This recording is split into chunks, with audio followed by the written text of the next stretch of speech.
to Snoozecast, the podcast designed to help you fall asleep.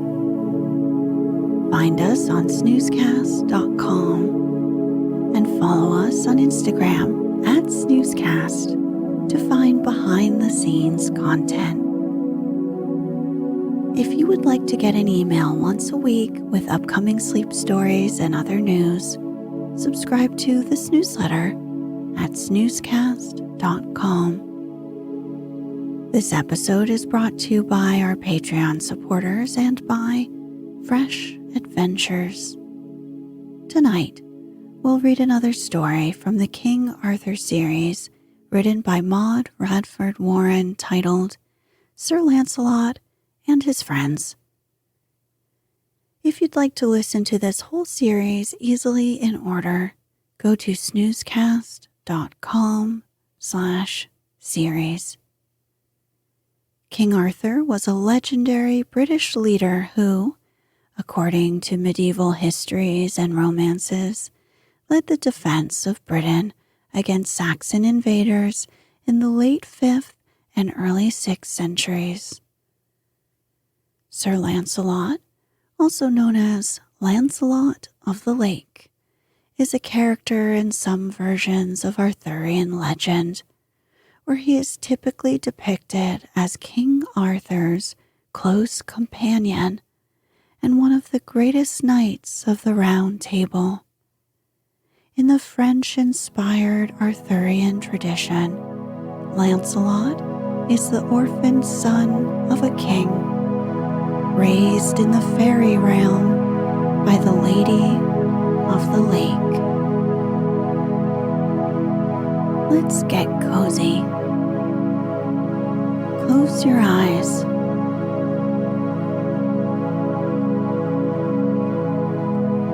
Relax your body into the softness of your bed.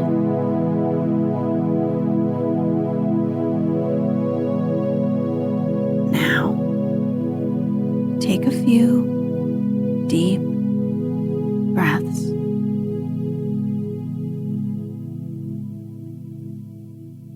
Sir Lancelot was acknowledged by all the knights of the Round Table to be the bravest of their number, and the one whom the king loved most. He was not often at court because he was nearly always engaged in adventures, which took him away from the town of Camelot. The knights were always sorry when he went away, yet they were sure he would return safely and with much to tell them. One day, Sir Lancelot called his nephew, Sir Lionel, and told him to mount his horse, for they must go to seek adventures. Sir Lionel was very glad, for it was a great honor to be chosen as a companion by Sir Lancelot. They rode off through a deep forest and then across a wide, treeless plain. The sun was shining hot and bright, and when they reached a clump of trees, Sir Lancelot bade Sir Lionel dismount. Then the two sat in the shade to rest. It was not long before Sir Lancelot fell asleep. While Sir Lionel kept guard, he saw 3 knights furiously pursued by another knight who was very large. This knight overtook the 3 knights, one after another, and overthrew them and bound them by the reins of their bridles.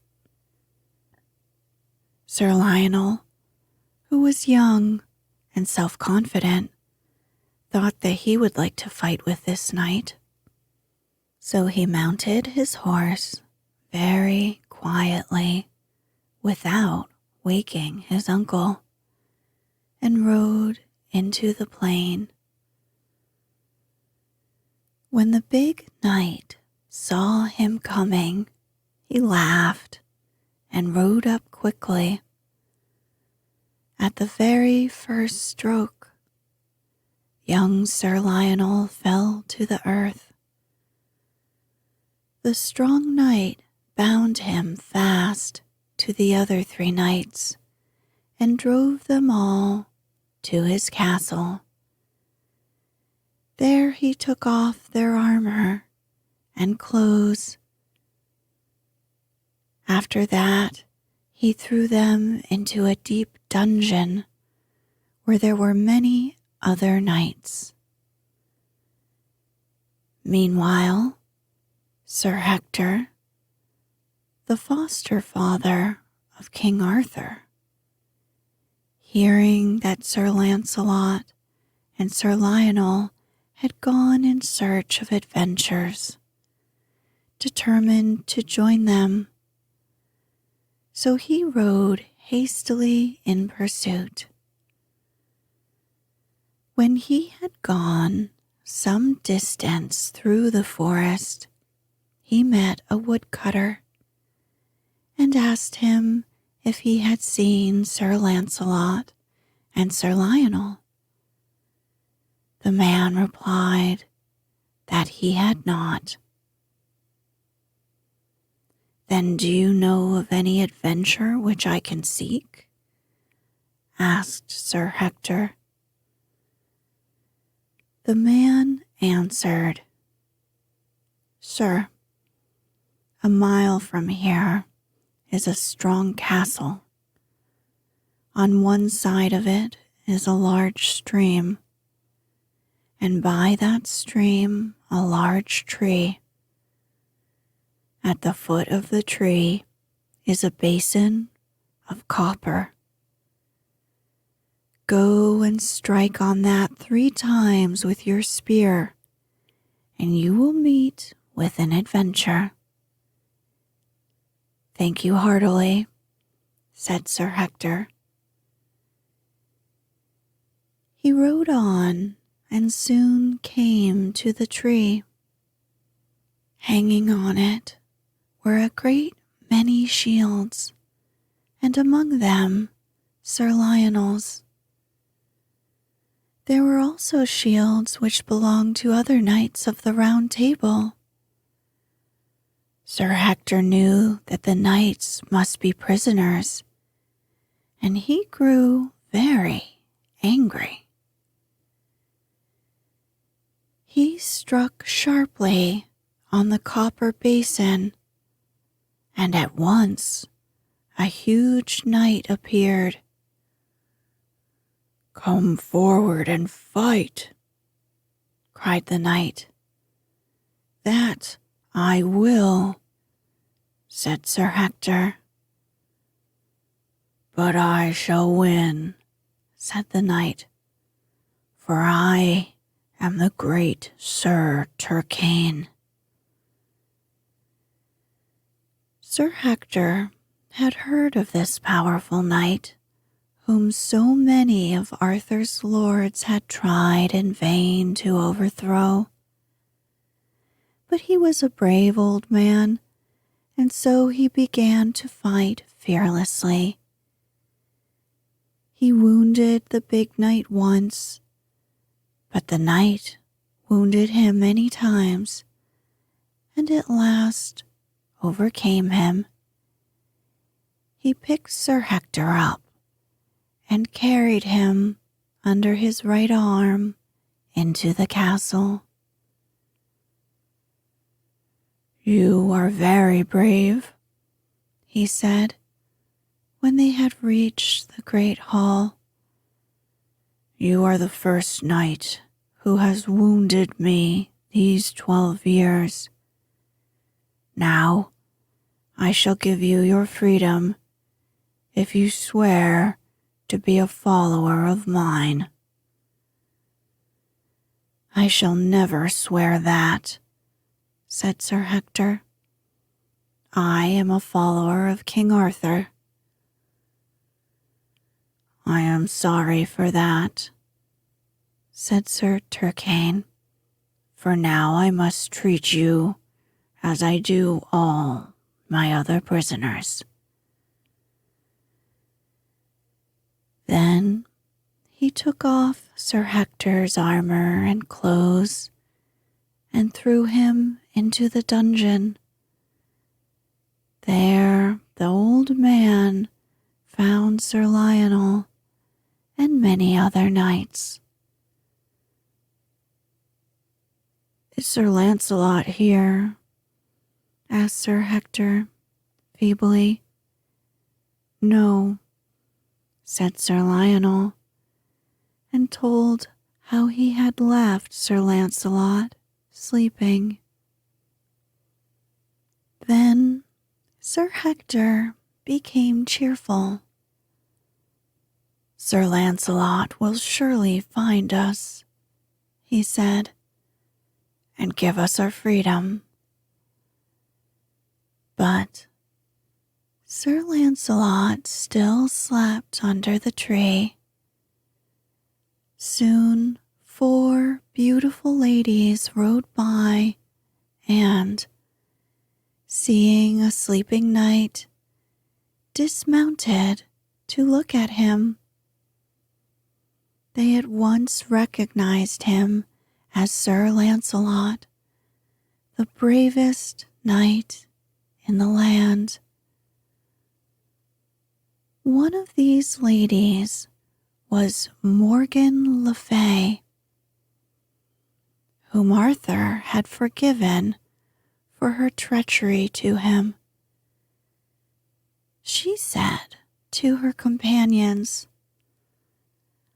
"I will cast a spell over him, and we will carry him to my castle. Then, when he wakes, we will make him choose one of us as his wife." The other 3 agreed, and Morgan Le Fay cast her spell.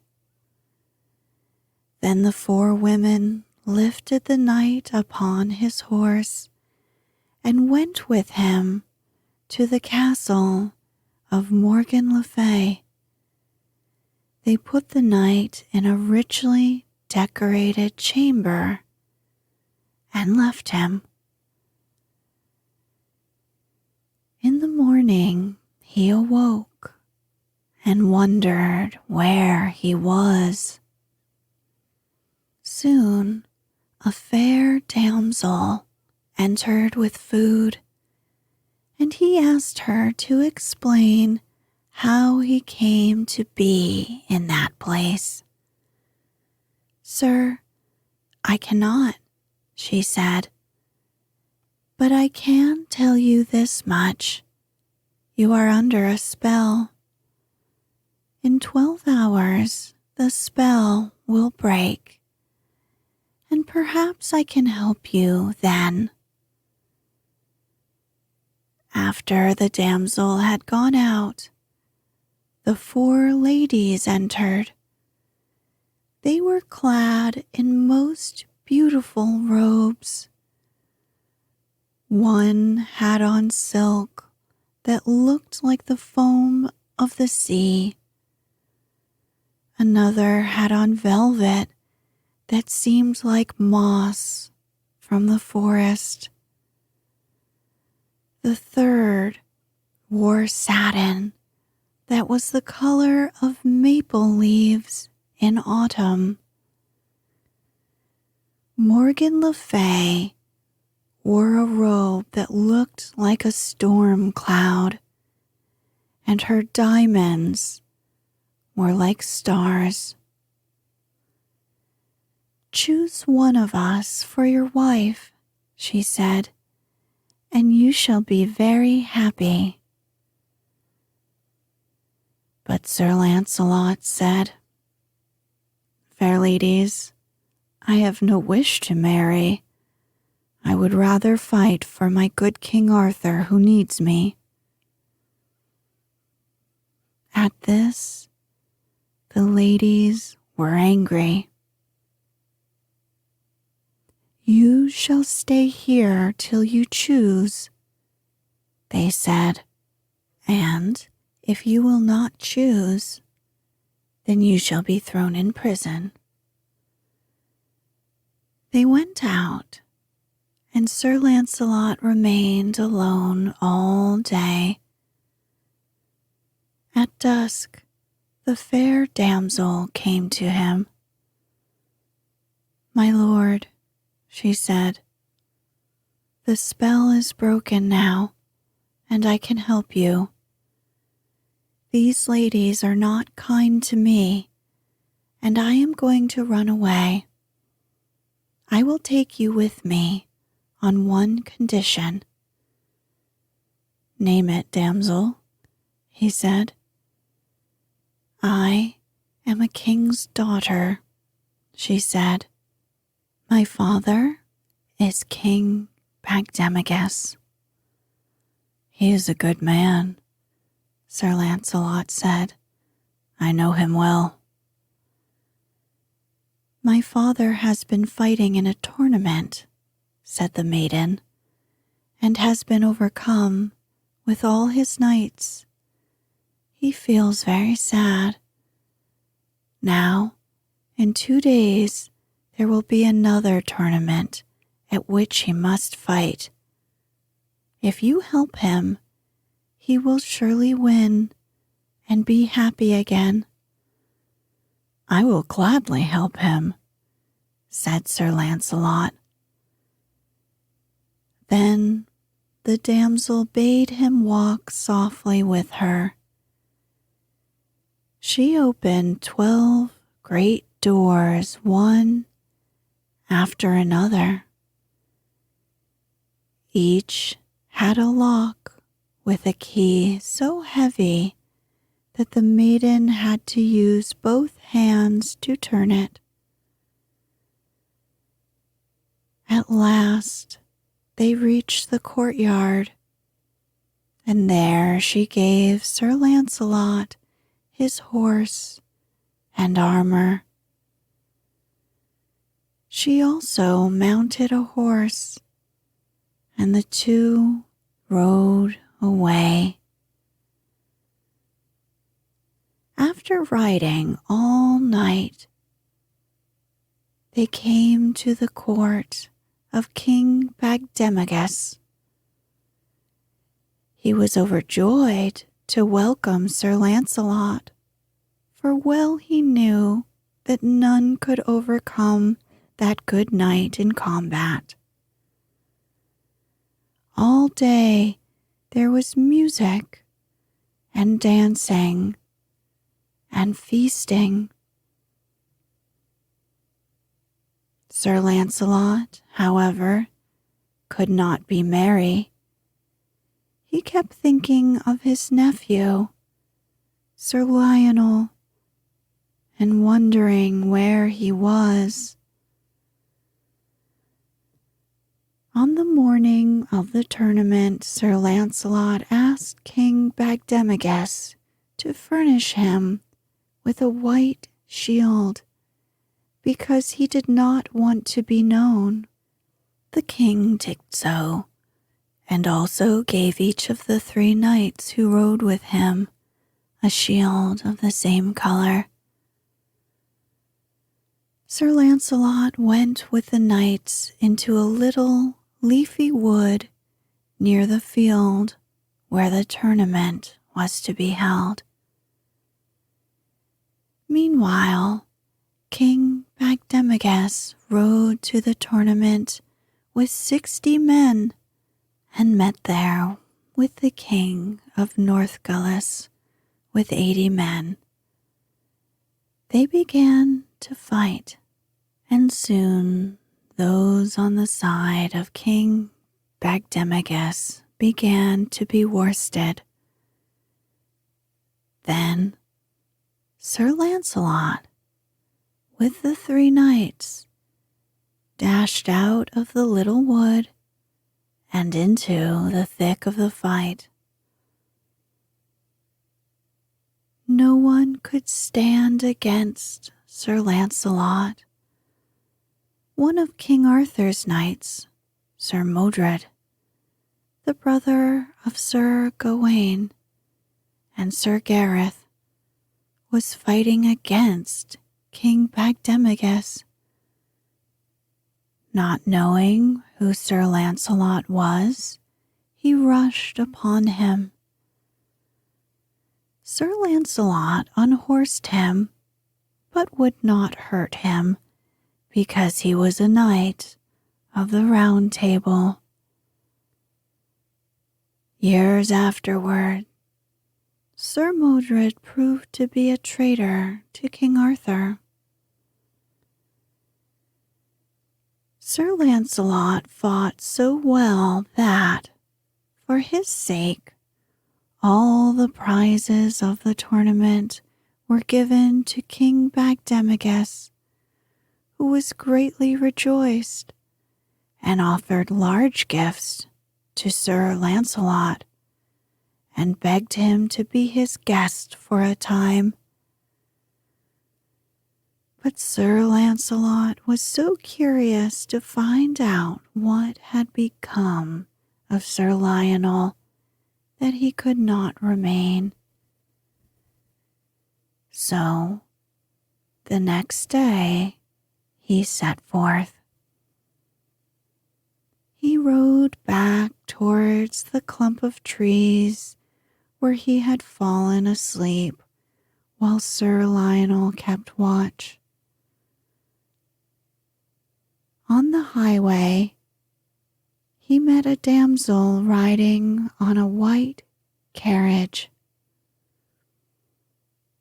"Fair damsel," said Sir Lancelot, "can you tell me of any adventures hereabouts? I am Sir Lancelot of the Lake." "Oh, Sir Lancelot," she said, "it is indeed fortunate that you have come, for there is a knight here named Sir Turquaine, who has put in prison many of the knights of the Round Table. You shall fight with him for the freedom of your friends." Then she turned her horse, and Sir Lancelot gladly followed her. She brought him to the tree on which hung the shields of his brother knights. Sir Lancelot let his horse drink a little water, and then he struck on the iron basin at the foot of the tree so fiercely that the bottom fell out. No one appeared, however.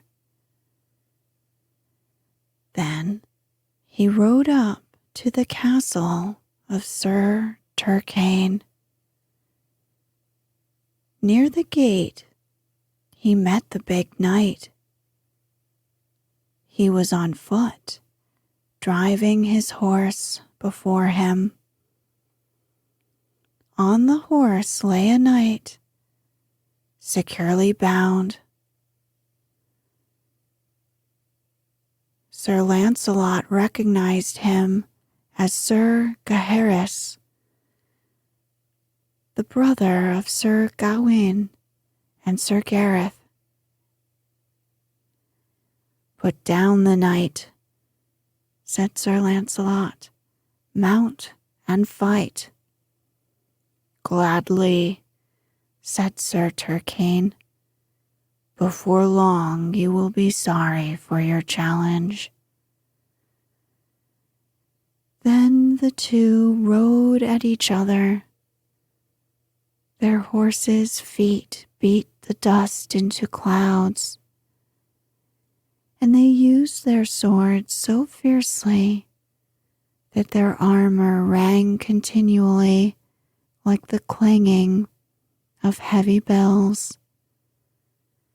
They fought until they were breathless.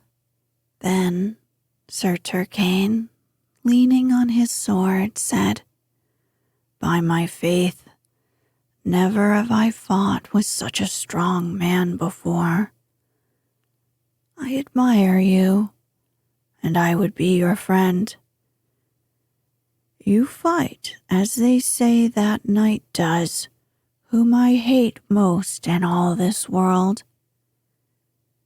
If you are not that knight, I give you my friendship, and shall free all my prisoners for your sake." "That is well said," replied Sir Lancelot. "Tell me who this knight is whom you hate so much." "He is Sir Lancelot of the Lake. For my dislike of him, I will vanquish all the knights of the Round Table whom I can find." "Then let us begin to fight again," said Sir Lancelot, "for I am Sir Lancelot of the Lake." Then they struck each other furiously. Sir Turquaine was a brave man, but he was not so strong as Sir Lancelot. After a long conflict, he fell to the ground. Then Sir Lancelot unlaced his helmet and eased him as well as he could. Afterwards, he left Sir Turquaine and went to the porter who held the keys of the castle. Sir Lancelot took the keys and unlocked the doors of the prison. He led the poor knights out into the daylight and struck off their chains. Sir Lionel and Sir Hector were overjoyed to see that their deliverer was indeed Sir Lancelot. Each knight found his own armor in the armory, and his own horse in the stables. After that, a servant came with 4 horses laden down with venison, and the poor knights, who for a long time had had nothing but bread and water, enjoyed a good meal. Then Sir Lancelot rode away in search of new adventures. One day in May, Queen Guinevere invited 10 ladies and 10 knights to ride a maying with her the next morning in the woods. So, at the appointed time, they assembled, all dressed in green silk and green velvet, the color of young grass. The knights wore white plumes in their helmets, and the ladies wore white may blossoms in their hair. They rode off very happily, telling the king that they would return before noon.